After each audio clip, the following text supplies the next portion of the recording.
America Iran మధ్య war గ్రహ ప్రభావమేనా? Trump ఆగ్రహానికి ఆ 6 గ్రహాలే కారణమా? వార్ జస్ట్ టీజర్ మాత్రమేనా? షడ్గ్రహ కూటమితో వరల్డ్ షట్ డౌన్ కాబోతోందా?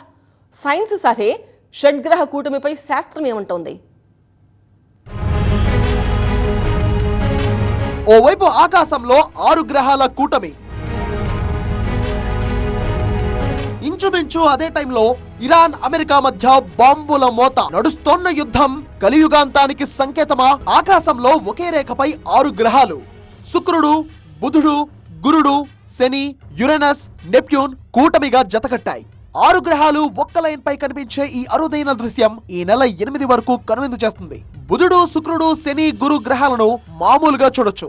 అల్లంత దూరంలో ఉండే యురేనస్, నెప్ట్యూన్లు మాత్రం టెలిస్కోప్ లేదా బైనాక్యులర్స్ తో చూడాలి. శుక్రుడు అత్యంత ప్రకాశవంతంగా పశ్చిమ దిక్కులో మెరిసిపోతాడు. శని గ్రహం పసుపు ఛాయతో కనువిందు చేస్తుంది.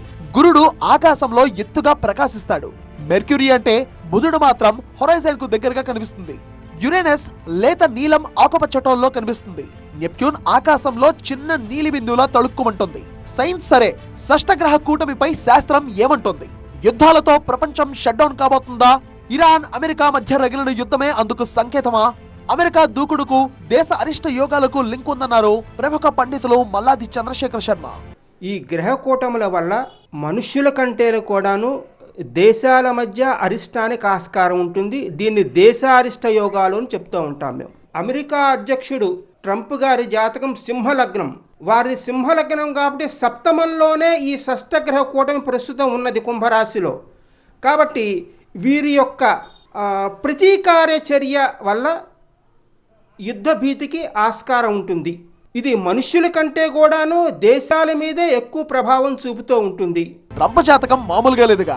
ఇక షడ్గ్రహాల ఎఫెక్ట్ తో సమాజంలో విద్వేషాలు, విమాన ప్రమాదాలు, ఇంకా చాలా కష్టాలు, నష్టాలు, ప్రమాదాలు తప్పవట. కొన్ని రాసుల వాళ్ళు అప్రమత్తంగా ఉండాలన్నారు మల్లాది చంద్రశేఖర్ శర్మ. షష్టగ్రహ కూటమి వల్ల ప్రధానంగా వృశ్చిక రాశి వారికి, వృశ్చిక లగ్నం వారికి, కుంభరాశి వారికి, కుంభ లగ్నం వారికి, కర్కాటక రాశి వారికి, కర్కాటక లగ్నం వారికి, మరియు సింహరాశి వారికి, సింహ లగ్నం వారికి ప్రధానంగా దుష్ఫలితాన్ని చూపిస్తాయి. అది పంచాంగం ప్రకారం 6 గ్రహాల ప్రభావం. ఇక సైన్స్ క్యాలెండర్ ప్రకారం ఆకాశంలో మరెన్నో వండర్స్ క్యూ కట్టబోతున్నాయి. మార్చి 3న సంపూర్ణ చంద్రగ్రహణం, మార్చి 31న బ్లూ మూన్, జూన్ 8, 9 తేదీల్లో శుక్రుడు, బృహస్పతి చాలా దగ్గరగా వచ్చి స్పష్టంగా కనిపిస్తాయి. ఆగస్టు 12, 13 తేదీన పెర్సిడ్స్, డిసెంబర్ 13, 14న జెమినిడ్స్ ఉల్కాపాతం ఉంటాయి. అయితే క్రిస్మస్ రోజున సూపర్ మూన్ ఏర్పడుతుంది.